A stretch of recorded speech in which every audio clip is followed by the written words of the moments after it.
Hello, Rebecca Migdal here, and I'm here to tell you a bit more about creating your own comic.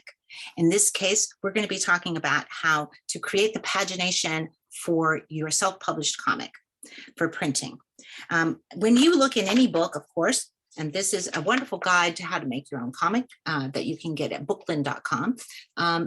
When you're creating a book like this, what you're dealing with is pieces of paper that are sewn or stapled together in the middle, and each one of these pieces of paper is actually four pages. So, for example, I have this little mock-up, and I suggest that when you create your comic, that you create a little mock-up that helps you to figure out the pagination that you're going to be creating for your file. So in this case, each piece of paper that I have here, which is smaller than the final comic is going to be because it's just a guide, each piece of paper represents 4 pages. Now these 4 pages are my cover. So I've got my front cover and my back cover, and my inside front cover and inside back cover on this page. And then I've got 8 pages here that are laid out onto these pieces of paper. Now I actually taped together 2 so that I could take them apart and lay them out and look at them. But you can also just do it on the same double sides of the same piece of paper. So what you do is you decide how many pages your comic is going to be. You create a little mock-up that has that many pages. Again, each of these sheets is 4 pages, and then the cover is a separate sheet. And then you fold it up, you create your little book, and then you just write on there, front cover, inside front cover, page 1, etc. Just on and until you get to the end.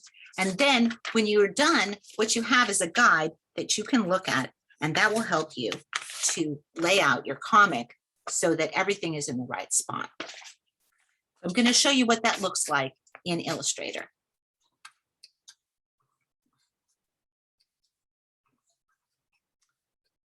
Okay, so here I have an Illustrator file, and each one of these artboards is 8.5 by 11, and each one represents one side of a piece of paper, an 8.5 by 11 piece of paper.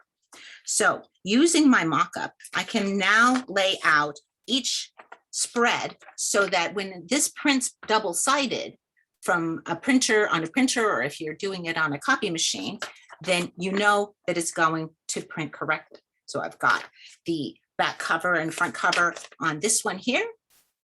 I've got the inside back cover and inside front cover on this one here. Do I have it correctly?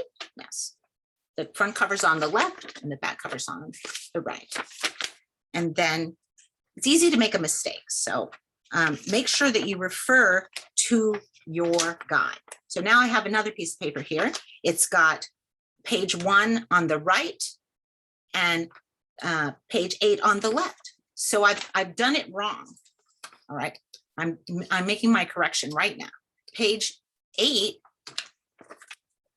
is on the left and page 1 is on the right.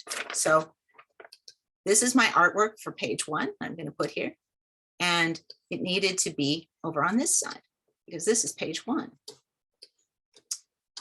So you have to double check your layout by using these pieces of paper. Okay, so what's on the other side? On the other side, we have page 2 on the left and page 7 on the right. So that's correct. Then moving on to our next piece of paper, we have this one. Page 3 is on the right and page 6 is on the left. So that's correct. Page 3 on the right, page 6 on the left. And then in the middle, we have page 4 and 5.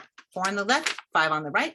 And this is where, if you have any artwork that runs from across one page to another, you can put it here, because unlike the other ones where there's a little bit of space in between and it's like two different sheets of paper are meeting in one spot, on the inside spread, you get to go across all the pieces of paper, which the only other place you can do that, of course, is on the cover, the outside cover.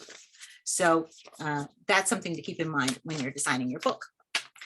And that's the whole deal. Then you can just output this as a PDF file, print it double-sided, and you should be able to put together your comic. So thank you for coming, for looking at my video, and happy comic making.